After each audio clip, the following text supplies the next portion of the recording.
രാവിലെ കുഞ്ഞിനെ സ്കൂളിലാക്കി ഞാൻ നേരെ ചെന്നത് ബാർബർ ഷോപ്പിലേക്കാണ്. താടിയും മീശയും ചെറുതായി ഒന്ന് കുറച്ചു. അതിനുശേഷം നേരെ പോയത് സ്റ്റുഡിയോയിലേക്കാണ്.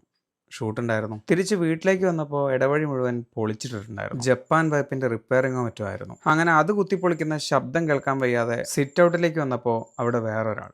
അയാളും ഇതെന്താ ശബ്ദം എന്നറിയാതെ ടെൻഷൻ അടിച്ചിരിക്കുകയായിരുന്നു. ചില്ലിനപ്പുറത്താണ് എന്നതുകൊണ്ട് മാത്രം പൊരിക്കാതെ വെറുതെ വിട്ടു. ഉച്ചയ്ക്ക് ശേഷം ഞാനും കുഞ്ഞനും കൂടെ ഒരു നീണ്ട യാത്രയിലാണ്. കാശിപ്പെണ്ണിനെയും ബീവിനെയും കാണാൻ വേണ്ടി ഞങ്ങൾ തൃശ്ശൂരേക്ക് പോവുക. അങ്ങനെ ഗുരുവായൂർ കഴിഞ്ഞപ്പോൾ കുഞ്ഞിന് നല്ല വിശപ്പ്. കണ്ണ് കണ്ടൊരു ഹോട്ടലിൽ ചവിട്ടി നിർത്തി ഞങ്ങളൊരു മസാല ദോശയും നെയ് റോസ്റ്റും കഴിച്ചു. വീണ്ടും യാത്ര തുടർന്നു. ഏതാണ്ട് സമയം സന്ധ്യയോടടുത്തപ്പോൾ ഞങ്ങൾ വീട്ടിലെത്തി. തുലാവർഷം തുടങ്ങിയതുകൊണ്ട് തന്നെ വൈകുന്നേരം ആയിക്കഴിഞ്ഞാൽ മഴയുണ്ടാവും. യാത്രയിലൊരു മഴ ഞങ്ങൾ പ്രതീക്ഷിച്ചിരുന്നു. പക്ഷെ വലിയ രീതിയിലുള്ള മഴയൊന്നും ഉണ്ടായില്ല. ചെന്ന് നോക്കിയപ്പോൾ കാശിപ്പെണ്ണ് ചിമ്മുദ്രയിൽ തപസ്സിരിക്കുന്നു. ഏട്ടനും അനിയത്തിയും കൂടെ എന്തൊക്കെയോ പറഞ്ഞ് ചിരിച്ച് കളിക്കുന്നുണ്ടായിരുന്നു. അങ്ങനെ അവളുടെ കരച്ചിൽ മാറ്റാൻ വേണ്ടി കുറേ അവളെയും കൊണ്ട് അങ്ങോട്ടും ഇങ്ങോട്ടും നടന്നു. സാധാരണ ഈ നടത്തം ബീവിയാണ് നടക്കാറ്.